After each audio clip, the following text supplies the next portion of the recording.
საღამოს პიკის საათი. საინფორმაციო ანალიტიკური პროგრამა. დავით პაიჭაძესთან ერთად. მოგესალმებით კონსვენტ პიკის საათ სტუდიაშია დავით პაიჭაძე. ჩვენი სტუმარია მამუკა გამყრელიძე, საზოგადოება ივერია. ჩვენ დღეს შიდა პოლიტიკურ მოვლენებს შევავლებთ თვალს. გამარჯობა, მადლობთ რომ მოგწადით. მოგესალმებით დავით, მოგესალმებით რადიო მსმენელებო. პიკის საათი. აქტუალური დღის წესრიგი, სასარგებლო ინფორმაცია, ახალი ინტერპრეტაციები, აზრთა მრავალფეროვნება. საღამოს პიკის საათი. დავით პაიჭაძესთან ერთად. სამშაბათ დღეებში 17 საათსა და 5 წუთზე. ტალღაზე FM 102.4. დავიწყოთ პიკის საათი, ნომრებს გეტყვით როგორც წესი, დასაწყისში 240-912, 240-922, ამ ნომერზე შეგიძლიათ დარეკოთ, უფასოდ თოცხალია მობილურიდან არ რეკავთ. რადიო 1.G, ეს ჩვენი მისამართია ინტერნეტში და FM 102.4-ზე უსმენთ ახლა პიკის საათს. როგორც გითხარით, ჩვენი სტუმარია მამუკა გამყრელიძე და ჩვენ გვინდა ვილაპარაკოთ შიდა პოლიტიკურ ბოლოდროინდელ მოვლენებზე. ბოლოდროინდელი მოვლენები ერთი ყველაზე საგრძნობი მოქალაქეთათვის იყო ლარის რყევის გაუფასურების ტალღა. ტალღა რადგან მან მიაღწია რაღაცა მაღალ წერტილს, მაგრამ შემდგომ ცოტა დაბლად ჩამოვიდა და დღეს არ აქვს ის ვითარება, რომ თქო 2 ლარი და 2 თეთრი ღირდეს 1 ლარი. დღეს ის ცოტა ნაკლებია, მაგრამ მაინც იმაზე მეტია, ვიდრე ლარი ღირდა დოლართან მიმართებით ამ ტალღის დაწყებამდე. ლარის კურსის რყევამ, ლარის გაუფასურებამ რაღაცნაირად თავი მოუყარა, უფრო კონცენტრირებული გახადა ხელისუფლების კრიტიკა და ძალიან ბევრი მიმომხილველი პოლიტიკის ანალიტიკოსი, ეკონომიკის პროფესიონალი თანხმდებოდა ერთ რამეზე, რომ ეს არ არის რაღაცა ბოლო ერთი თვის პოლიტიკის შედეგი დავუშვათ, რომ ეს არის მთელი პოლიტიკის ლოგიკური შედეგი, რასაც ხელისუფლება ახორციელებს ბოლო 2 წლის მანძილზე და ისინი აღწერდნენ კიდეც ამ პოლიტიკას და მოუწოდებდნენ ხელისუფლებას პოლიტიკის შეცვლისკენ. მე მინდა გკითხოთ, თქვენ როგორ გონიათ, ამ ხელისუფლებას აქვს უნარი შეცვალოს ის პოლიტიკა, რომელსაც ის მეტნაკლებად თანმიმდევრულად ახორციელებს ბოლო 2 წლის მანძილზე, ცხადია არა მარტო ლარის გამყარების მიზნით შეცვალოს, არამედ შეცვალოს, როგორც მისი ოპონენტები ამტკიცებენ, ცოტა უფრო მეტი სიკეთის, მეტი სარგებლობის, საზოგადოებისათვის მეტი სარგებლობის მოტანის მიზნით.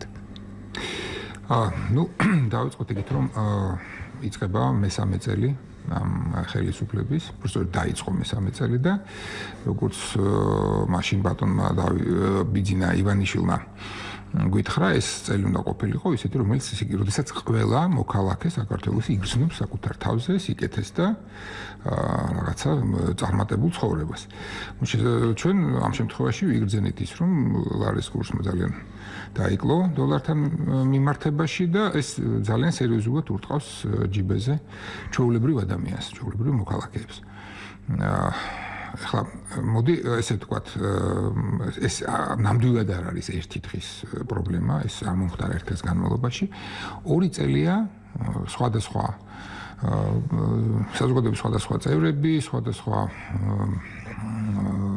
ადამიანები, რომლებიც ერკვევიან ასე თუ ისე ეკონომიკაში, პოლიტიკაში, ცდილობდნენ, რომ მთავრობამდე მიეწვდინათ აზრი, რომ არასწორი გზით მიდის ქვეყანა, ძალიან უუნარო და ძალიან სუსტია ხელისუფლება, მაგრამ არ მოხერხდა ხმის მიზდვენა იმ ადამიანებით, რომლებიც ასე ვთქვათ decision maker-ები არიან და ვის ხელშიც არის ქვეყნის მართვა რეალურად.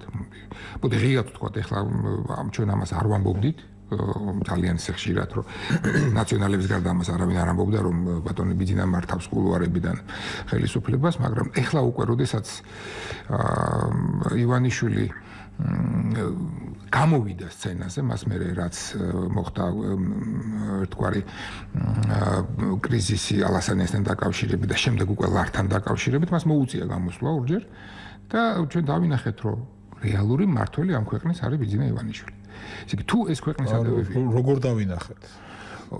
არის ხალხი, ვისაც ამაში ეჭვი არ ეპარებოდა. აი, ვისაც ეჭვი ეპარებოდა და ასე არ ფიქრობდა, იმას აი რა ნიშანი მიეცა სამისოთ, რომ ამაში დარწმუნებული იყო. ესე იგი, უბრალოდ უნდა დავაკვირდეთ მის გამოსვლებს და მოვისმინოთ ეს გამოსვლები. როგორც კი კრიზისული სიტუაცია შეიქმნა, რეალური კრიზისული სიტუაცია, რომელიც დაემუქრა ერთიანობას ქართული ოცნების, ბატონი ბიზინამ იმთავითვე გახდა იძულებული რომ გამოსულიყო და ამაზე რაღაცა კომენტარები გაეკეთებია. ეს ხა იცით რა ძალიან დიდი ბუდეში, როდესაც მე მთხოვენ რაღაც კომენტარს თქო და ამასთან დაკავშირებით რაღაც საკითხთან დაკავშირებით ხო? ცხადია მე რაღაცას ჩემს აზრს ვიტყვი და ასე შემდეგ. როდესაც ბიძინა გამოდის და რაღაც ამბობს, ამას მოყვება შესაბამისი შედეგებიც. ან ვიღაცის დასჯის, ან მოხსნის, ან გადაადგილების მოსახლეობის სამსახურის უფროსი მოხსნეს. ხო, აი, იცით რა ყველა 1 საათის წინ. ძალიან კარგია ეს, ხო ხედავთ, აი, ბატონ ბიზნეს რაღაც განცხადებებს, იმ წუთშივე მოყვება ხოლმე რაღაც შედეგი. ეს იმას ნიშნავს, რომ ეს კაცი მართავს ამ პროცესებს საქართველოში. ამიტომ სწორედ მისი სიტყვებიდან უნდა გამოვიდეთ, თუ მესამე წელი უნდა იყოს ის წელი, რომელიც რეალურად სიკეთეს გვიქადდა ქართველებს, მაშინ უნდა მოვთხოვოთ მას. რა სახით და რა ხერხით აპირებს გამოკეთებას ამ სიტუაციის, ლარი რომ აღარ დაუბრუნდება იმ ძველ ნიშნულს, ეს ამაზე ბატონმა ხადურმა უკვე გამცნო. მაგრამ ბატონი ხადური ერთი თვით ადრე იძახდა, რომ ეკონომიკა ძალიან მყარია და არაფერი ცვლილებები არ იქნებაო. მივიღეთ ეს ცვლილებები. ამაზე ბატონმა ბიძინამ გაგვიკეთა კომენტარი, რომ იცით რა, ნუ ნერვიულობთ, ეს ყველაფერი ამერიკული დოლარის გამყარებასთან არის დაკავშირებული მთელ მსოფლიოში. მაგრამ ძალიან დიდი ბოდიში აზერბაიჯანულმანაც არაფერი არ მოსულა. ხო, არაფერი არ მოსულა და არც სხვა ვალუტებს. ქართული ვალუტა არა მარტო დოლარის, არამედ იენის, შვეიცარიული ფრანკის და ევროს მიმართაც დაეცა. ხო, ხა ეს იმას ნიშნავს, რომ ქართული ვალუტა უფასურდება და არა ამერიკული დოლარი მყარდება. ამიტომ ესე თვალში ნაცრის შეყრა იმ ადამიანისაგან, რომელიც რეალურად მართლა მართავს ქვეყანას, უბრალოდ შეურაცხყოფელია. ჩემისას ეხლა ესეთი ბოქსის კრივის ტერმინს გამოვიყენებ, არის ესეთი მდგომარეობა გროგის უძახიან. ეს გროგის მდგომარეობა ძლიერი დარტყმის მერე არის ხოლმე, ძალიან ძლიერი დარტყმა მიიღო ეხლა ღარიბაშვილმა.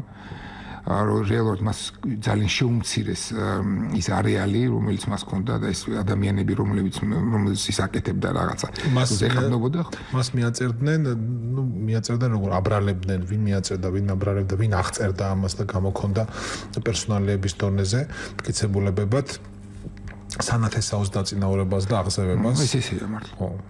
აი ეს არეალი შეუმცირდა. რა თქმა უნდა. ეხლა რაღაც გადანაცვლებები მოხდა, ვიღაცები ისე გაუშვეს გუბერნატორებიდან.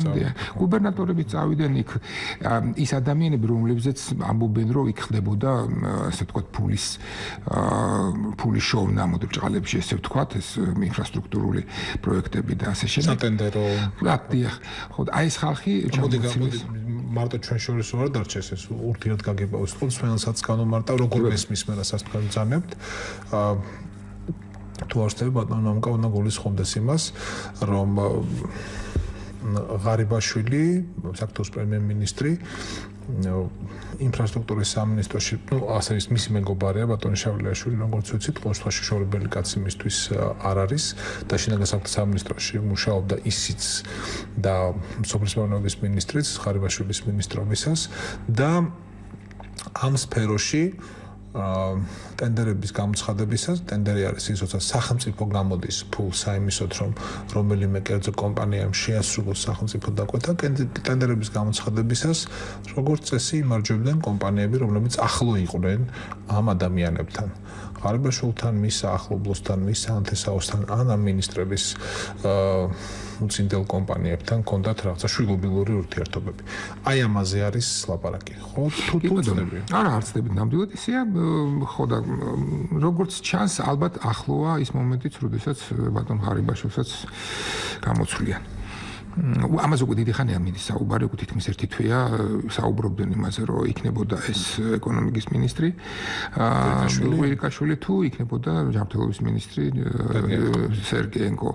ნუ ეხლა ამ სიტუაციიდან გამომდინარე ალბათ ეკონომიკურ ბლოკსაც ძლიერად მოხვდება და შესაბამისად ალბათ უფრო სერგეენკოს უნდა ველოდოთ როგორც პრემიერ-მინისტრი. თუმცა ეს რა თქმა უნდა მაინც ისე თქვა ჭორების დონეზეა და დადასტურებულად ნამდვილად ვერ გეტყვით. მაგრამ საკმაოდ ისეთი საფუძვლიანი ჭორებია. კარგი, თქვენ მზანებთ რომ ბიძინა ივანიშვილი არის ეს კაცი და თქვენ მარტო არ ხართ ამ მტკიცებაში, ვინც მართავს იმას, ვინც უნდა მართავდეს საქართველოს, ანუ საქართველოს მთავრობას.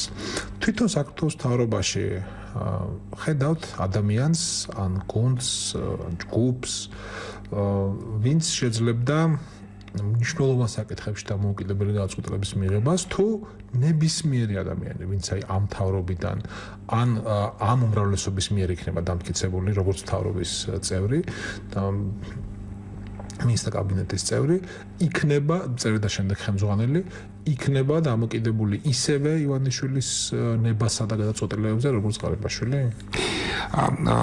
ბატონო დავით, საქმე იმაშია, რომ რეალურად ახლა ჩვენ გვაქვს საქმე არასწორ მართვასთან სახელმწიფო სტრუქტურების.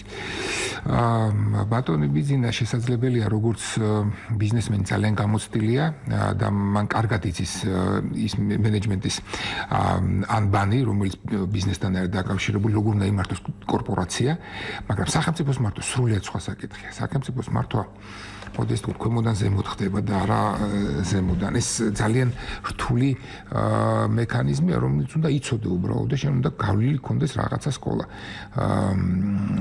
საკადრო მუშაობის. სამწუხაროდ ეს მართლობა, რასაც ჩვენ ხედავთ, არის დაკავშირებული თავიდან ბოლომდე ერთგულების პრინციპზე და არა თქვათ რაღაცა პროფესიონალიზმზე. უყურეთ, პირველივე მოსვლიდან, პირველივე დღეებიდან მათ გაუშვეს ძალიან ბევრი საკმაოდ გამოცდილი კადრები და მათი შევსება უკვე ვეღარ მოახერხეს. იგივე ხდება თქვათ მერიებში და გამგეობებშიც. მოყავთ მხოლოდ და მხოლოდ თავიანთი ერთგული ადამიანები და ეს ერთგული ადამიანები ვერ ახერხებენ თავის უნარების გამოჩენას. თან შიშის მომენტიც არსებობს, რომ იცით რა, ჯობია ჩუმად ვიყო. ყველა ერთი და იგივე ლაპარაკობს, სხვათა შორის ყველა სამინისტროში ერთი და იგივე ლაპარაკი. ინიციატივის გამოჩენა, რაიმეს თქმა ისჯება. და ჯობია რომ აი ვერ გეტყვით, იცით, ეს იცით დანამდვილებით? დანამდვილებით ვიცი სხვადასხვა უწყებებიდან. ყველა ჩუმად არის დილას მიდიან სასახლეში აბსოლუტურად აი ესე თავისით ხდება რატომაც ინტერესი. ეგ არ არის ახლა დიდი სიახლე არის ჩვენ შეჩვეული ვართ ეგეთ გარემოს უყურებას და კაცმარო თქვას რაღაცა ადამიანის ბუნებაც არის ეგ ხო საერთოდ ეჩვევა და სიახლეები არ უნდა მოკლედ ხო ქართული ანდაზად ჩვენიერი არსებობს შეჩვეული ჭირი ურჩევნია მაგრამ ახლა ეს სახელმწიფოს მართვა სხვა არის და ნუ სხვა არის კიდე რაღაცა კულტურული თუ მენტალური თავისებურება, რომელიც გაიძულებს ასე მიხაუზებით მოკიდო საკუთარ თავს ხელი და მოათრიო რაღაცა ჭაობიდან. მისცე შენს თავს იმპულსები გადახალისებისათვის, არ მოდუნდე, ინერტული არ გახდე და არ იყო რაღაცა უხალისო და უმოტივაციო შემსრულებელი. თავისთავად სახელმწიფოს მართვა ჩვენ ნახეთ ну минимум ორნაირი ხო შევარდნაძის დროს და სააკაშვილის დროს ნამდვილად ერთმანეთთან განსხვავებული მართვა იყო ეს ახლა რასაც უყურებთ როგორ ფიქრობთ მესამეა თუ იმეორებს რომელიმე შევარდნაძე პლუს კომუნისტები რაღაცა ისეთი რა როდესაც შენ იცოდი რომ შენ ნელ-ნელა მიდიოდი რაღაცა იმითი რა ქვია ნაბიჯებს გავდი წინ კარიერულ კიბეზე და თუ ვიღაცა ნათესავი ყავდა ის ამოქწევდა მაგრამ თუ არ ყავდა ნუ ეს არის სუფთა ინიციატივა ისჯება როგორც ადრე თქვენ კი უეჭველი ისჯება და ჩვენ მივიღეთ აი ესეთი სიტუაცია, როდესაც ვინ დასაჯეს აბა ინიციატივისთვის.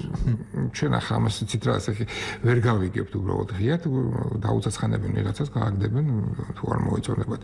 თუნდაც ახლა მარკოზაშვილი ავიღოთ ახლა აი ადამიანმა გამოხატა თავისი სურვილი რომ შესულიყო იმ სასახლეში რა იყო ამაში ცუდი. პირიქით ხო სასახლე არსებობს ქვეყნისათვის. ხო როგორც კი შევიდა იმ წუთში შეირაცხა უკვე მტრად და გულდაწყვეტით საუბრობდა ბატონი ბიძინა რომ ეს რა გააკეთა როგორ შეეროდა ადამიანის და თურმე ესეთი. ხო და ესეთი გადახვევა ბატონი ბიძინას შეხედულებებიდან თუ იწევს ასეთ გაღიზიანებას, ცხადია ყველა ჩუმად იქნება და შეეცდებიან ხმა არ მოიღონ. და ასაც ბრძანებს დააკვირდეთ ყოველი სიტყვა ღარიბაშვილის თავდება იმით მადლობა ბატონ ბიძინას რომ არ ეთქვა ეს ასე არ იქნებოდა ბატონი ბიძინა ეს ბრძენი კაცი ხო ეს ბრძენი კაცი და ასე შემდეგ უბრალოდ უხერხული ამის მოსმენაც კი მსმენელი ყავს გამარჯობა გისმენთ მოგესალმებით ბატონო დიახ ერთი ასეთი შეკითხვა მაქვს ესე იგი დღევანდელი აი სიტუაციიდან გამომდინარე მიგაჩნია თუ აზრშობათ რიგარეშე არჩევნები და მეორე საქმე ვიტყოდი თქვენს მომავალში აი მომავალზე მინდა გკითხოთ აი საზოგადოებრივია დამოუკიდებლად აი მის გეგმებს არჩევნებში მონაწილეობაზე ამ პოლიტიკურ პარტიათა ჩამოყალიბება მადლობთ. დიდი მადლობა ძალიან საინტერესო კითხვისათვის. უპირველეს ყოვლისა რაც შეეხება რიგარეშე არჩევნებს, პირადად ჩემს აზრს მოგახსენებთ. მე ვისურვებდი რომ არ ჩატარებულიყო რიგარეშე არჩევნები. მე ვისურვებდი რომ 2016 წელს ჩვეულებრივად მშვიდად მივსულიყავით ურნებთან და მიგვეცა ხმა იმ პარტიისათვის თუ იმ საზოგადოებრივი მოძრაობისათვის ვისურვებდით ასე. იმიტომ რომ ბოლოს და ბოლოს მინდა რომ სიმშვიდე დამყარდეს საქართველოში და მშვიდად ყოველგვარი ექსცესების გარეშე რაღაც პოლიტიკური კრიზისების და სამთავრობო კრიზისების გარეშე ჩვენ მივიდეთ, მივგორდეთ რაღაცნაირად ეს დამკვიდრდეს საქართველოს ისტორიაში რომ არჩევნებიდან არჩევნებამდე ჩვენ რაღაცა დროს გავდივართ, ვაფასებთ იმ არჩევანს, რომელიც ჩვენ გავაკეთებთ და მომავალ არჩევანს უკეთეს გავაკეთებთ. მაგაზე შეუძლიათ შეგნიშნონ, რომ და მე შემიძლია შეგნიშნონ, რომ რიგარეშე არჩევნები ან ვადამდელი არჩევნები ჩვეულებრივი დემოკრატიული პროცედურაა სწორედ კრიზისების განსამუხტად. ხო, თუმცა და საქართველოში ყოფილა მსგავსი რამ, მაგალითად მე არ ვიცი ის რიგარეშე იყო თუ ვადამდელი იყო, მაგრამ 2012 წელს ჩატარდა საპარლამენტო არჩევნები, ასევე 2003 წელს რო ჩაიშალა, მე ჩატარდა 2004-ში და ასე შემდეგ. ეხა ეს მაინც ეხება მომავალს, რომელიც მოუხელთებელია, რომელსაც ზუსტად ახლა ვერ დაიწყო. არა, იცით რომ თქვენ ლაპარაკობთ პოლიტიკურ კრიზისზე. მე პოლიტიკურ კრიზისს აქ ვერ ვხედავ. ჯერჯერობით ქართული ოცნება ინარჩუნებს უმრავლესობას პარლამენტში, ამიტომ არავით არის წინაპირობა იმისა, რომ არანაირად მუშაობს ყველაფერი და ძალიან კარგი. პარლამენტში უმრავლესობა აქვს თავისი უმრავლესობა და ეს ძალიან კარგია. რაც შეეხება სამთავრობო კრიზისის სახეზეა უდაოდ. ჩვენ ხედავთ რომ მთავრობა უუნაროა. სამთავრობო კრიზისი პოლიტიკური სხვადასხვა რაღაცა შესაძლებელია რომ მოხდეს პარლამენტის მიერ გადაყენება პრემიერ-მინისტრის და შემოგვთავაზოს თქვა პრეზიდენტმა ახალი ეს რა ქვია კანდიდატურა, ახალმა კანდიდატურამ შექმნას ახალი მინისტრის კაბინეტი და ასე შემდეგ. ეს შესაძლებელია და მე ამას ვისურვებდი კიდეც რომ ეს მომხდარიყო. აი ეს პროცესი ნორმალურია. ვერ გაამართლა ამ მთავრობამ, შემოვიდა წინადადებით პრეზიდენტი, რომ ახალი მთავრობა ქვია შედგეს და ჩამოყალიბდეს და იმას მივცეთ ხმა. აი ამან შეიძლება გამოიწვიოს პოლიტიკური კრიზისი, მაგრამ პოლიტიკური კრიზისი შეიძლება გამოიწვიოს ბიუჯეტის დამტკიცებამაც. ეხლა ბიუჯეტი იქნება დასამტკიცებელი და რა 17-მდე დამტკიცებენ, არ დამტკიცებენ, არავინ იცის. ჩემის აზრით, ერთადერთი ვისაც ეხლა ხელს აძლევს პოლიტიკური კრიზისი, არის სწორედ ქართული ოცნება, იმიტომ რომ რეალურად ეხლა რომ არჩევნები ჩატარდეს ქართულ ოცნებას, ბევრად მეტი შანსი აქვს, რომ ისევ მოვიდეს პარლამენტში უმრავლესობა. ეს ლეგიტიმაცია შეერჩენილი ვიდრე ოპოზიციურ პარტიებს, იმიტომ რომ ეს 2 წელი რომ გავა, მე სრულიად დარწმუნებული ვარ, რომ გაუმჯობესება არ იქნება, პირიქით იქნება გაუარესება სიტუაციის განსაკუთრებით სოციალურ საკითხებში, რაც რა თქმა უნდა გამოიწვევს საზოგადოების გაღიზიანებას უმრავლესობის მიმართ და ალბათ სწორედ ოპოზიციური პარტიები მოიპოვებენ გამარჯვებას, ან იქნება ძალიან ჭრელი და ესეთი პარლამენტი, რომელიც სხვადასხვა ძალებით დაკომპლექტდება. მსმენელი გყავს, გამარჯობა. საგამშვიდობის. მოგესალმებით, ინტერესით ვისმენ ხოლმე თქვენ გადაცემებს. ეხლა მე რასაკვირველია, ჩემი ასაკი არ მოძლევს იმის საშუალებას, რაიმე პოლიტიკურ პარტიებში ვიყო ჩართული, ჩვეულებრივი მოქალაქე ვიყავ.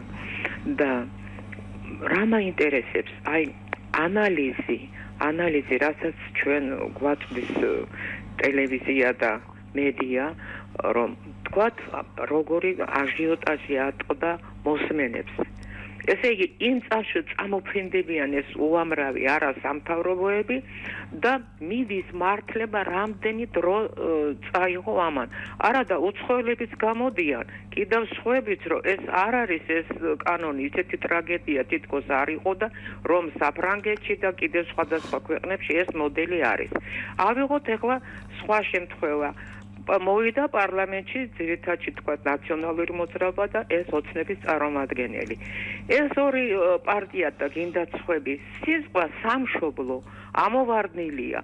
სამშობლო, ესე იგი ორთავე უნდა ცდილობდეს, რომ ესე იგი ქვეყანა წინ წავიდეს, მაგრამ მე მეჩვენება, რომ ზოგიერთები არიან ჩასაფრებული თვალსაზრისით. აი რაში ოღონდაც მოვიდეს შეცდომა, ოღონდაც ასეთი რაღაცა იყოს. ვალუტის კურსზე სხვები უცხოელები ხო გამოვიდნენ და თქვეს, რასაკრელია მე ხედავ ამ შეცდომების არის ალბათ შიგა შეცდომების ქვეყნის მართვას სწავლა უნდა და პრაქტიკა უნდა და ახლები არიან. მაგრამ სხვებიც გამოვიდნენ გარე ფაქტორებიც ხო მახდენ და გავლენას მაგაზე. რომელი გარე ფაქტორები ხალბატო? აი გინდა უკრაინა, გინდა მოსკოვი რომ ვეღარ უკრაინა ახდენდა ქართული ვალუტის კურსზე გავლენას? აი იქიდან რომ შემოედინებოდა, შემცირდა ესე იგი. რა შემოედინებოდა ხალბატონო? იქ წასული ქართველები, რომლებიც გზავნიან ფულს, დოლარებს. არა, ეგ არაფერს. ეგ ახსნა თქვენგან მესმის პირველად. რადიო, მე სხვა ინფორმაცია არა მაქვს, რადიო და ტელევიზია. მე გაზეთებსაც ვერ ყიდულობ. კარგი, დიდი მადლობა თქვენ რეპლიკისთვის. კიდევ ერთი მსმენელი, გამარჯობა. გამარჯობა. გისმენთ. იცით რა, მე მგონი ძალიან მცირეა პროცენტულად იმ ხალხის რაოდენობა ახლა, რომელსაც კიდევ ჯერა რომ ივანიშვილი აღარ მართავს საქართველოს, ეს ის ხალხია, რომელიც ახლა დღესაც დუჟმორეული ალბათ დარწმუნებულები არიან, რომ ივანიშვილი არის ღმერთი, ხოლო ღარიბაშვილი არის ზეღვთისა და მე რა მოხდა ახლა თუ ახლა შვილმა მამას რაღაცეები კითხა ქვეყნის მართვასთან დაკავშირებით და ახლა რაც მოხდა ივანიშვილმა ახლა ჩაატარა X-ში, გენინსპექციაში, აქ შემოსავლების სამსახურში, იქ რა ქვია მრჩეველებში და ინფრასტრუქტურაზე და შინაგან საქმეთა სამინისტროს მალე კიდე კარგად მოკიდებს ხელს შეიძლება ამ ჯანყარაშვილ ღარიბაშვილ თამაზაშვილების კორუფციული საქმეები დაუშვა შეიძლება მან არ იცოდა და ერმან ადილაშვილმა კარგად იმუშავა და გაახმაურა და მის ყურამდე რომ მივიდა გააბრაზდა მის გარეშე ფულს როგორ აკეთებენ და დაერია მათ და ეხლა ღარიბაშვილიც დასჯილი ყავს. ეხლა დააკვირდით ღარიბაშვილი მიკროფონს ხელიდან არ უშვებდა და ერთ კვირაზე მეტია 10 დღეა ეს ბიჭი არ გამოსულა და არაფერზე არ გაუკეთებია თავისი კომენტარი არც ვალუტის კურსზე, არც მოხსნებზე და თან დაკავშირებით მე მგონი მას უკვე წყალი აქვს შემდგარი. მალე აღარ იქნება პრემიერ-მინისტრი, ამაში რატოღაც დარწმუნებული ვარ, მაგრამ მაინც ჯერ ინახავს და უთხრა ისედაც რეიტინგი უკვე დაარდნილი გაქვს, არ გახვიდე ხმა არ მოიყო, მაინც ინახავს, იქნებ უნდა ჯერ კიდევ შეინარჩუნოს. თორე მე მგონი უკვე განწერული ყავს იქ ჟვანიას საქმეზე, რაფალიანცის, რაფალყურის საქმეზე, პირად იმაზე რო აიღო და რეიტინგი ძალიან დაბალია ღარიბაშვილს და ნუ ვერ გადარჩება, არ იქნება მალე ეს პრემიერ-მინისტრი, მე დარწმუნებული ვარ. კარგით. მე მსმენელებს შევახსენებ, რომ თქვენ შევეთ პიკისაც, მაგერ ადგილზე სახელმწიფო უსაფრთხოების სამსახურის უფროსსაც დაუტოვებია თავის თანამდებობა. ვიგებთ ახლახანს და უკეთ რაღაცა სიახლეები მართლაც არ. ერთი კითხვა მებადება ხა მსმენელის ბოლო ზარიდან გამომდინარე, ეგ ბატონი ბეძინა არის პოზიტიური ფაქტორი, რომელიც აი მთავრობის თქვენ მზადეთ რომ მთავრობა არის უუნარო, ხო? და აი ამ უუნარობის შედეგები რო აისახება პოლიტიკურ ცხოვრებაზე, მოქალაქეთა ყოფაზე, მათ ჯიბეზე ბოლოს და ბოლოს გამოდის ბატონი ბეძინა და აკეთებს სასიკეთო სულებს, არა? იქნებ სიკეთეა ის უფრო. მე რა რო აკონტროლებს მთავრობას და არა კონსტიტუციური მმართველობა. ბატონო დავით, ხა რამდენად ახლოს არის ეს ლოგიკა თუ ადამიანს მოყავს მთავრობა უუნარო, შემდეგ მას აკონტროლებს და 2 წლის მერე 2 წლის თავზე ის თვითონ მე გახდება რაღაცა სიკეთის მატარებელი რანაირად როგორ გააკეთებს ისე ვიკითხე ხო არ ვიცი აი ამ ფონზე ხო ისევ და ისე თუ ვინმესგან შეიძლება სიკეთე წარმოვიდეს ხო მოცემულობა ხომ ეს არის ისევ ბიძინა ისევ ის არის ისევ ის შეიძლება იყოს პოზიტიური ფაქტორი და არა თვითონ მთავრობა და მის ეს დაახლოებით იგივე არა ხა ეს აფრიკელები რო დადგებიან ხოლმე და შამანი რო დარბის იქა და ვიღაცას ეხვეწება რომ წვიმა მოვიდესო ეს იგივე შედეგს მივიღებთ შედეგი იქნება იქ რაც არ უნდა გადაანაცვლოს ამან ეს კადრები მისი რაც ყავს მას რაც ხელთ აქვს ვერაფერს ვერ მიიღებს კაკ საბოლოოდ ჩვენ მაინც გვეყოლება უუნარო მთავრობა კიდევ 2 წელი დემოკრატიული ტრადიციის თვალსაზრისით შესაძლოა მართლაც მნიშვნელოვანი იყოს და სასურველი იყოს ის, რაც თქვენ ბრძანეთ, რომ საქართველოს ჩაამთავროს პოლიტიკური ციკლი, 4 წლიანი ციკლი, რაც გულისხმობს 2012 წელს არჩეული პარლამენტის უფლებამოსილების ამოწურვას კონსტიტუციით გათვალისწინებულ ვადაში. ერთი ეს მაინტერესებს, რომ აი ამ 2 წლის მანძილზე თქვენ რა რისკებს ხედავთ საქართველოს სუვერენიტეტისთვის, დამოუკიდებლობისთვის, მისი უსაფრთხოებისთვის, გაუძლებს თუ არა დარჩენილი 2 წლის მანძილზე, აბსოლუტურად რა ალბათობაა, რა შანსები აქვს, რა შესაძლებლობები აქვს საქართველოს, რომ ამ რისკებს, რომლის აღწერასაც და ჩამოთვალსაც მე გთხოვდით, თუ კი ისინი ცხადი არსებობს, გაუმკლავდეს ეს ქვეყანა და მშვიდობიანად გალიოს ეს დარჩენილი 2 წელი არჩევნებამდე, რაც სულაც არ ნიშნავს იმას, რომ 2 წლის მერე ქართული ოცნება დამარცხდება აუცილებლად. არ ნიშნავს ამას ეს არანაირად. არ ნიშნავს, ნამდვილად, შეიძლება გაიმარჯვონ, შეიძლება ხალხს ძალიან მოეწონოს ყველაფერი, მაგრამ რაც შეეხება საფრთხეებიდან უპირველესი უმთავრესი გახლავთ ჩრდილოეთიდან ესობლის შემოტევა და ეს არ არის აუცილებელი ის რომ ის ტანკებით და ზარბაზნებით შემოგვივარდეს.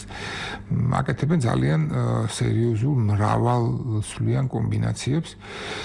ყველაზე დიდი საშუალება გახლავთ ავარო-კახეთის გზატკეცილი.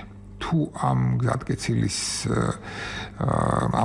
სვლა მიეცემა ჩვენი მხრიდან პრაქტიკულად ჩათვალეთ რომ კახეთს ჩამოგვაცილებს ეს გზატკეცილი. საზღვრის იქით რა ვითარებაა? საზღვრის იქით მიმდინარეობს სამუშაოები 5 მილიარდი რუბლია დასახარჯი ამ ტრასაზე. აი რა არის გაკეთებული თუ იცით? ზუსტად ვერ გეტყვით, მე ვიცი რომ მიმდინარეობს სამუშაოები და ეს სამუშაოები არ ჩერდება. რელიეფი რთულია იქ და წარმოიდგინეთ რომ იქ აუცილებლად რაღაც დრო დაჭირდება ამას, მაგრამ ჩვენი მხრიდან ძალიან ცოტაა. რამდენადაც მახსოვს 10 კილომეტრამდე იქნება ყვარლიდან საზღვრამდე. მეტი არა და გზის გაკეთება ძალიან სწრაფად შეიძლება მოხდეს. ამას მოყვება, ხა გზა კიდე თავისთავად არაფერი აერბოთ, ამ გზას მოყვება ხოლმე ყოველთვის მოგეხსენებათ. იქ რაღაცა ბაზრობის გახსნა იქით ამ მხრიდან, მიმოსვლა, კულტურული დესანტი, ისე დესანტი შესაძლებელია, რა თქმა უნდა, ასე შემდეგ. ეს არის ძალიან დიდი საშუალება. ამის უფლება არავითარ შემთხვევაში არ უნდა მისცეს მთავრობამ. გზის გაყვანა კი არა, იქ აუცილებლად რაღაცა ეს გამაგრებულ პუნქტს დავაყენებდი, რომ იქიდან არ მოხდეს არაფრის შემოდინება. ერთი, თუ შეიძლება გავაგრძელოთ. მეორე, ეს გახლავთ რკინიგზა, დიდესი საშიშროება რკინიგზის მხრიდან.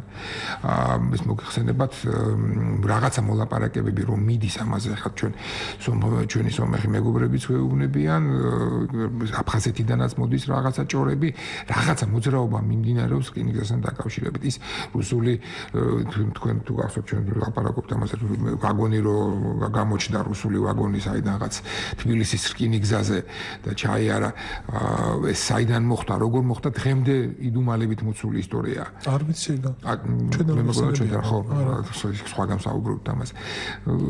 რუსული ვაგონები აღმოჩნდა ქართულ რკინიგზაზე. საიდან კითხვა დაისვა, აღარაფერი არ არის.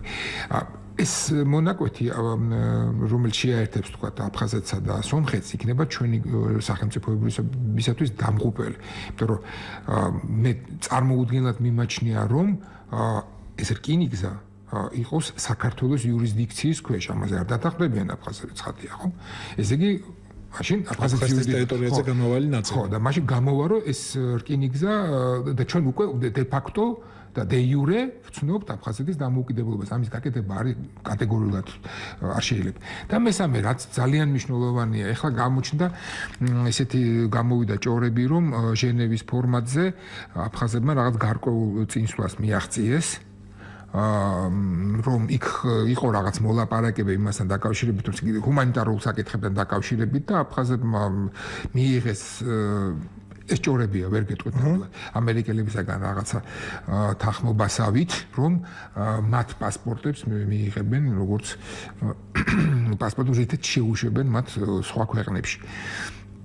აფხაზეთის მოქალაქეებს აფხაზეთიდან და ეს ჩავთვალოთ უკვე რომ ეს რეალურად უკვე პრაქტიკულად ცნობაა ქვეყნის. აქ შეუძლებელია ხა არ დაისვას კითხვა, რომ შეუძლია თუ არა საქართველოს საგარეო პოლიტიკურ უწყებას ცხადია მთავრობის ნებით ქმედითი ძალისხმევა დახარჯოს ამის არ დასაშვებად, იმიტომ ის ასე იქცეოდა მანამდე ჩვენ ვიცით. მე არ გულისხმობ ქართული ოცნების შემდგომ ფორმირებულ ხელმძღვანელობას საგარეო უწყებისა, მაგრამ მანამდე საგარეო უწყებაც რეინტეგრაციის სამინისტროც ცდილობდა რომ ეს არ დაეშვა და მიგნებული ქონდა ეგრეთ ნეიტრალური გაეროს დოკუმენტების ფორმატი, რომელთაც ბევრნი არ სარგებლობდნენ, მაგრამ ვიღაცები მაინც სარგებლობდნენ. საკმაოდ რაოდენობა მისარგებლა, რამდენიმე ასეული პასპორტი გაიცა ეს. შეეძლოთ გასული იყო ნენახალწოფლო, იქ არ იყო აღნიშნული არც საქართველოსადმი მათი კუთვნილება, არც არანაირი სახელმწიფოსადმი, ბუნებრივია არც აფხაზეთი არ იყო აღიარებული ამ საბუთების მიხედვით დამოუკიდებელ სახელმწიფოდ, მაგრამ დიდი პოპულარობა ამას არ მოუპოვებია, იმიტომ როგორც ჩანს პატარა შიში, ან დიდი შიში ასეთ დოკუმენტებით სარგებლობისა აფხაზეთში არსებობდა. რასაც თქვენ ბრძანებთ, ჩემთვის სიახლეა, მე თქვენგან მესმის. აფხაზეთის საგარეო საქმეთა სამინისტროს ინფორმაცია ესეთი და შესაძლებელია ეს რაღაც დეზინფორმაციაც იყოს, მაგრამ ის რომ ესე თან ესე ტყუილს ვერ იტყვიან ხოლმე, რაღაცა საუბრები ალბათ არის ამასთან დაკავშირებით, რაც ჩვენთანაც უკვე პრესაში გამოჩნდა ესეთი კითხვები, ალბათ რაღაცა ლაპარაკები ჟენევის ფორმატში ხდება. ჟენევის ფორმატი არის ის რომელშიც ჩართულნი არიან რუსეთი, საქართველო, ოკუპირებული მხარეების თემთა წარმომადგენლები, ანუ როგორც დევნილი მოქალაქეების წარმომადგენლები, ისე იქ მყოფი მოქალაქეები, რომელთა საქართველოს თავის მოქალაქეებად მიიჩნევს და ასევე საერთაშორისო საზოგადოებრივების წარმომადგენლებიც ხო ესწრებიან და არა მარტო მეთვალყურეობენ ამ ფორმატს. რო შეხედოთ ძალიან მნიშვნელოვანი ფორმატია, იმიტომ როგორც ჩანს ერთადერთი ადგილია, სადაც შეიძლება ეს ხალხი ერთმანეთს შეხვდეს. თქვენ დაკვირვებით საქართველოს ხელისუფლება საკმარისად ირჯება თუ არა საერთოდ რომ ერთი ეს ფორმატი შენარჩუნდეს და მეორე ამ ფორმატს მნიშვნელობა შეუნარჩუნდეს. არა, ნუ ირჯება კი საპირისპირო ქმედებებს ხორციელებს, დავიწყოთ იქიდან რომ კარასინაბაშის ფორმატმა ერთგვარი დაკნინება მოახდინა ჟენევის ფორმატის. რა თქმა უნდა, ეს უნდა ყოფილიყო უპირველესიც და მგონი ერთადერთიც, იმიტომ საერთოდ არ იყო საჭირო ესეთ ჰუმანიტარულ საკითხებზე რაღაც ერთ-ერთზე მოლაპარაკება. ნებისმიერი მოლაპარაკება ერთ-ერთზე რუსეთთან არის ჩვენთვის წამგებიანი და ეს არის აქსიომა, ამას წყალი არ გაუვა. არავითარ შემთხვევაში რუსეთთან ერთ-ერთზე დაждდომა არ შეიძლება. თუ იქნებოდა რაღაც ჰუმანიტარულ საკითხებზე ცალკე მოლაპარაკებები, იქაც უნდა მსხდარიყვნენ საერთაშორისო ორგანიზაციების წარმომადგენლები, ან სხვა ქვეყნების წარმომადგენლები, რომლებიც შუამავლის ფუნქციას იკისრებდნენ. ერთ-ერთზე დაждდომა მათთან არ შეიძლება. ჟენევის ფორმატი სწორედ ამიტომ არის კარგი, რომ იქ არიან სხვა ესე იგი პირებიც, რომლებიც აი ამ საკითხის მართვაში იღებენ მონაწილეობას. და რუსეთს არ აქვს იქ გადამწყვეტი როლი და ხმა და რა ხდებოდა კარასინაბაშის ეშმაკი უწყის არავინ იცის, იმიტომ რომ კარასინი ძალიან გამოცდილი პიროვნება, მე აბაშისაც არ ვიტყვი გამოუცდელია მეთქი, მაგრამ ძალაც შესაძლებლობებიც, ინფორმატიულობაც და მოდი ასე ვთქვათ, რასაც რუსები ნახალსტოს უძახიან, ხო? თავხედობა, რა თქმა უნდა რუსეთის მხარეზე მეტი იქნებოდა. შესაბამისად აი ამ ფორმატმა რაღაცა ნაწილი ძალისა გამოაცალა ჟენევის ფორმატზე. ჩვენი აი შეუძლია საზოგადოებას, რა შეუძლია ოპოზიციას, რა შეუძლია ასეთ ტიპის think tank-ებს, როგორც არის თქვენი, საიმისოთ რომ მთავრობა, რა ვიცი, ან პოზიციები გაუმაგროს, რაღაცა შეუძახოს და მოუწოდოს, აიძულოს, არ ვიცი კიდე რა უნდა ვიხმაროს, აიმისოთ რომ ნაკლებად დაზიანდეს საქართველოს ჟენევის ფორმატზე თავის პოზიციების არასათანადო დაცვის გამო.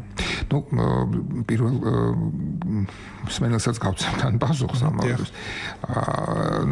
think tank-ები იმისთვის არსებობს, რომ მათ რაღაცა უნდა შეაწიონ რაღაცა აზრი მთავრობას და ამ აზრს უნდა მოусმინოს მთავრობა. think tank-ი სწორედ იმისთვის არის შექმნილი, რომ იქ რაღაცა აზრი ჩამოყალიბდეს და რაღაცა რეკომენდაციების გაწევა მოხდეს მთავრობაზე. თუ ხელისუფლება ამ რეკომენდაციებს შეისმენს, ეს კარგი იქნება. იმ ორგანიზაციაში, სადაც მე ვარ, არიან ის ძველი აშაძის დროინდელი საგარეო საქმეთა სამინისტროს უამრავი წარმომადგენელი. ხალხი, რომელსაც მართლა დიდი გამოცდილება აქვს მოლაპარაკებებზე, ისეთი ხალხი, როგორც არის ვთქვათ, თუნდაც იგი ნიკა ვაშაკიძე მაგალითად, რომელიც ფლობს ამ უზარმაზარ ინფორმაციას, ამ ადამიანის აზრის არ გამოყენება არ შეიძლება. და ასევე სხვა ელჩები ისი თვითონ თავად გია ვაშაძე მართლა უზარმაზარ ფლობს ინფორმაციის ხო ну გითხე რა რაღაცა ადამიანს რა არანაირი კომუნიკაცია ჩვენ საგარეო საქმეთა სამინისტროს არ არსებობს აქ არ არის ლაპარაკი იმაზე რომ ისინი ნაკლებად ჭკვიანები არიან და ჩვენ უფრო ჭკვიანები ვართ არა ამაზე არ არის ლაპარაკია უბრალოდ ინფორმაციაზე ინფორმაციით გაცვლაზე ის რაც ჩემამდე ხდებოდა მე ხომ არ ვიცი ერთი ძალიან სუბიექტური რამ უნდა ვთქვა. ახლა ვკითხულობ ერთ ციგნს, რომელიც მოგვითხრობს მართალია ერთი ადამიანის, მაგრამ ძალიან წესიერი და კომპეტენტური ადამიანის თვალსაზრისით დანახულ 90-იან წლების ისტორიას რუსეთის ოღონდ და შეიძლება გულზე გასკდე კაცი, როცა აი ყოველთვის ძლიერი გვეგონა ეს სახელმწიფო და აღმოჩნდა რომ ამას გრძნობდეთ, მე რეც გრძნობდეთ, მაგრამ აი ახლა როცა ამ წელს კითხულობ რიცხვებს, კითხულობ იმას თუ როგორ იყო პრაქტიკულად მორღვეული სახელმწიფო მართლობა 90-იან წლების რუსეთში და როგორ სრულიად კორუმპირებულები იყო და არც თუ დიდი მაგალითად 90-იან წლების დასაწყისის რუსეთის მთლიანი შიდა პროდუქტი არც თუ დიდი იყო დღევანდელი საქართველოს მთლიანი შიდა პროდუქტზე გამაოგნებელია მაგრამ ასე იყო ხო და რამხელა საშუალებები გვაქვს გაშვებული ხელიდან რუსეთის სისუსტის დროინდელი საშუალებები და როგორ ვიქცეოდით ჩვენს მაშინ რატომ ახსენდება ეს ყველაფერი სუსტება თუ იწყებს თუ არა რუსეთი დასუსტებას დღეს ის რომ მისი ლიდერი ცოტათი გაინაპირეს ვთქვათ იქ ავსტრალიიდან წამოვიდა ადრე დიდი ოცეულის შეხვედრიდან ადრე წამოვიდა მერე შეხვედრა ჰქონდა საფრანგეთის პრეზიდენტთან და ძალიან თვალსაჩინო აი მართლა თვალსაჩინო ტყუილი თქვა ეთერში ოღონდ პუტინს არ უთქვამს ტყუილი მისმა პროპაგანდისტულმა მედიებმა თქვეს რომ ოლანდის ინიციატივით იყო შეხვედრა და მერე იქ აღმოჩნდა რომ პუტინი ამბობდა რომ კარგია რომ მოიცალეთ და შემოგვირბინეთ და პატივი დაუდეთ და გვეწიეთ. გასაგებია რომ თქვა პუტინისადმი დამოკიდებულება შეიცვალა, ოდნავ უფრო ჩამოყალიბდა, მაგრამ მოასწავებს ეს მისი როგორც ლიდერის დასუსტებას და რაც თავარია მისი ქვეყნის როგორც აი ძერჟავის რუსები რო უწოდებენ შესუსტებას. ეს და კიდევ სხვა ფაქტორები რაც რუსეთის მიმართ ხორციელდება საერთო საზოგადოებაში. გახსენებთ ამაზე ჯერ ისე დავწყვეტი ისე 90-იან წლებში მე რუსეთში გავატარე ვიდრე 2009-მდე 2008-ში უკვე შეუძლია. კონტექსტი კითხვის არის ის რომ მათი დასუსტება შეიძლება გახდეს თორა ჩვენი შანსი კიდე. ეხლა მოგახსენებთ მაგაზე. საქმე რაშია? ჯერ დავწყვეტი კიდე რუსეთმა დასუსტდეს და ჯერჯერობით დასუსტებამდე შორია. მიუხედავად აი ჩვენი რაღაც სურვილისა რომ ეს ახლა გამოიცლება იმას საძირკველი და თალათ ესე არ არის. რუსეთი ძალიან ძლიერი ქვეყანაა, საკმაოდ დიდი რეზერვები აქვს, თუმცა ეხლა ეს ოპერაბელური რეზერვები რაც მას აქვს დაახლოებით 90 მილიარდია მეტი არა დანარჩენი მას ხარჯებზე წაუვა ეს 600 მილიარდი ევრო ამბობს 400-ია დარჩენილი. მაგრამ მაინც ამ თანხებითაც მუდმივად რომ ინტერვენცია აკეთოს რუბლის კურსის გასამყარებლად, მაინც ერთი ზაფხულამდე მაინც მოახერხებს მშვიდად მოსვლას. გარდა ამისა, მე ორჯერ გახდით კრიზისის პერიოდში რუსეთში, ეს იყო 97 წლის კრიზისი და იყო 2007 წლის 98-ის დეფოლტი, მაგას გულისხმობთ? დეფოლტის ხო? 98. დიახ. და მინდა გითხრათ, რომ მოსახლეობამ მშვიდად გადაიტანა ეს ყველაფერი. გამოწრთობილი. ხო. ამიტომ არც ეხლა თუ რაღაცა ისეთი სერიოზული ძვრები იქნება, მაინც არავითარ გამოსვლებს არ გააკეთებს და შიგნიდან პრინციპში დღეს პუტინს არ ემუქრება აბსოლუტურად არაფერი. ამიტომ ამის იმედი ჩვენ უგვექნება. იქნება რაღაცა შეიძლება გამოსვლები იყოს, თუ ეს პროცესები მართული არ იქნა რომელიღაცა ძალების მიერ შიგნით ისევ, არა გარედან შიგნიდან. არაფერი პუტინს არის შიგნით ამას გულისხმობ. დიახ. იმიტომ იქ არის სხვადასხვა ესენი კლანები, აი იგივე თუნდაც ავიღოთ რომ ევტუშენკოვი უცბად გაააქრო პუტინმა პრინციპში. ხო. ხო და ბაშნევტი უცბად და ისე წაართვა რომ ხმაც ვერ ამოიღო. ძალიან დიდი ძალის მქონე პიროვნება, ეხლაც 82%-ია. ჩამოვით 3%-ით დაუვარდა ხარდაჭერა, ხო? 82%. გასაგებია რომ ეს ტყუილია და 82% არ იქნება, მაგრამ 50-ზე მეტი როა ეს ფაქტია. გარდა ამისა პუტინს მიყავს ეხლა რუსეთი ესეთი ძალიან საშიში მიმართულებით, ეს ნაციონალიზმის მიმართულება. და გამოსავალი მას სხვა არა აქვს. ის გამოიყენებს აი ამ კარტას, რაც ნაციონალიზმის კარტა ქვია, ბანკოს ქაღალდი ქვია, მოდი ესე ვთქვათ და აუცილებლად აწევს ამ გრადუსს საზოგადოების, რომ აი არიან ვიღაცები, რომლებიც ამას ხელს უშლიან. ეს არის სახელმწიფოებრივი ნაციონალიზმი და ეთნიკური ნაციონალიზმი. ეთნიკური. ერთი თვის უკან ხომ რუსი ვინ არის ხო? იქ ხო თვითონ რუსეთის შიგნითაც უამრავი სხვა ხალხია რა. ძალიან სწორად რუსებია მასაც ერთად 100 მილიონი რუსია და დანარჩენი არიან სხვები ხო? 100 მილიონი რუსია თან მუდმივად აკეთებს იმას, რომ იცით მე ძალიან მიყვარს ჩემი მუსულმანი მოსახლეობა ეს რა ქვია თათრები, რომლებიც პრაქტიკულად ეს იგივეა ეს რუსეთი არის. რუსეთი არის რუსები და თათრები. ამიტომ თათრების მხარდაჭერა მას ექნება.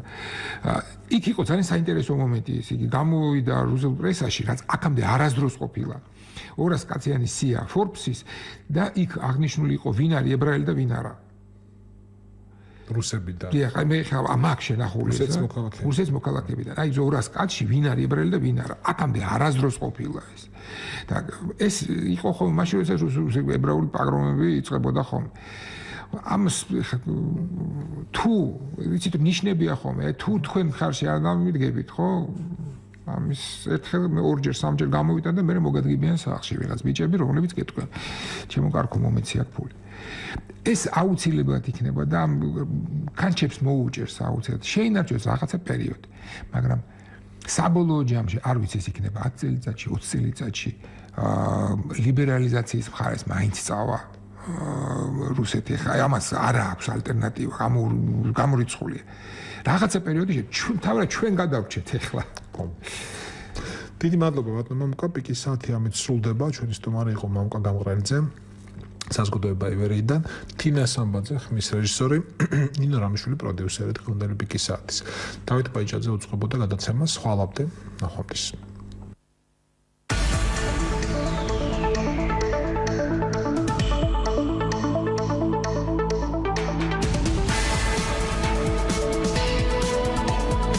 საღამოს პიკის საათი. საინფორმაციო ანალიტიკური პროგრამა. დავით ბაიჭაძესთან ერთად.